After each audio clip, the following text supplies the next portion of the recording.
Welcome back to our tutorial series on Object Orientated Programming in PHP. This is tutorial 8 of our series. In the last video we did tutorial 8 part 1, this is tutorial 8 part 2. So in the last video we had an error, and the error was undefined variable name on line 16. So I think what I've done here is this is meant to be this name, and I think here under location this should be this location, this instance of the class. I think here should be this page. Let's save that, and let's see if that gives us a better return. Yep, hello, I am John, I am from Edinburgh, I am 33 years old. So let's talk a little bit about the class and how it's working. So we're creating a number of properties that the class has here. So our class is person, which means it's going to define and model a person. Now every person has a name, every person has an age, every person has, and it's a live value, whether it's true or false. If they're alive, it's true. If they're dead, it's false. Every person has a number of legs, a number of arms, and a location. So what we do is when we're modeling an object, we take the generic properties of the object. We set these generic properties in something which is called a constructor. Now what a constructor is every time a new instance of a class is made, the constructor function is automatically called. You don't need to call it.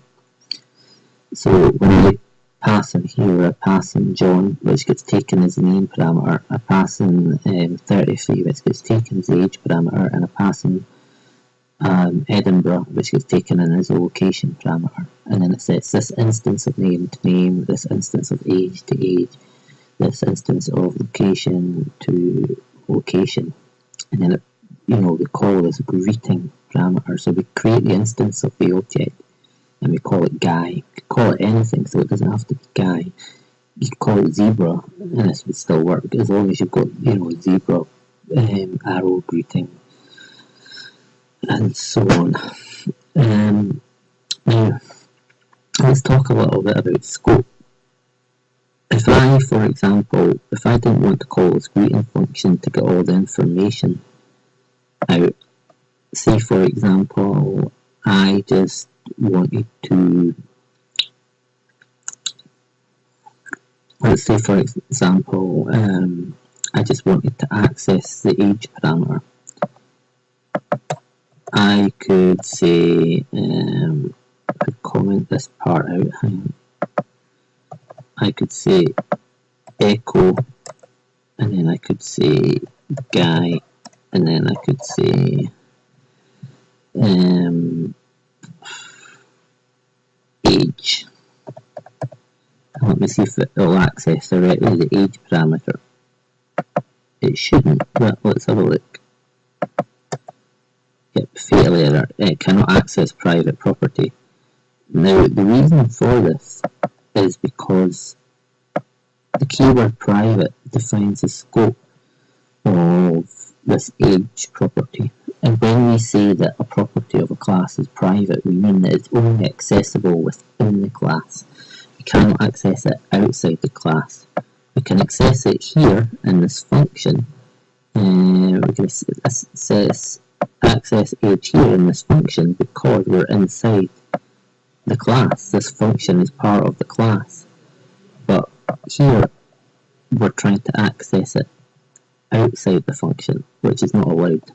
However, if we change this keyword from private to public, it would be different. So now I can access it 33. So what these two words, public and private, do is if If you make a property public, it's accessible from anywhere. If you make a property private, it's only accessible from within the class. So that gives you a little bit of an idea about what object-oriented programming scope is. So let's see how long we've got, and we might talk about inheritance. So yeah, we've got 5 minutes. We could talk about inheritance. So what we could do is we could make a child of the parent person class. Now the way that we'd make a child is we would make a new class using the keyword class. We could call this class, I don't know, Bobby, and we could say that the class Bobby extends person.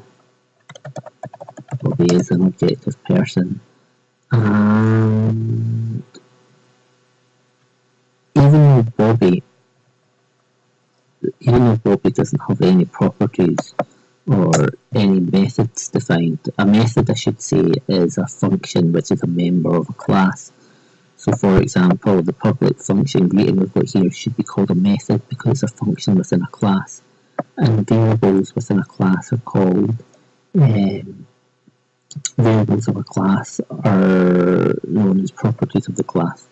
So if we say Bobby extends person, Bobby should inherit all the methods and all the properties of person. So if we put in name Bobby, age 32, and Newcastle,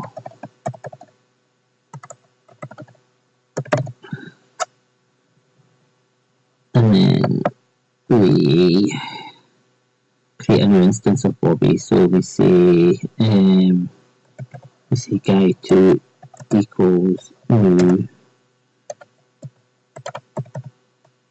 Bobby, and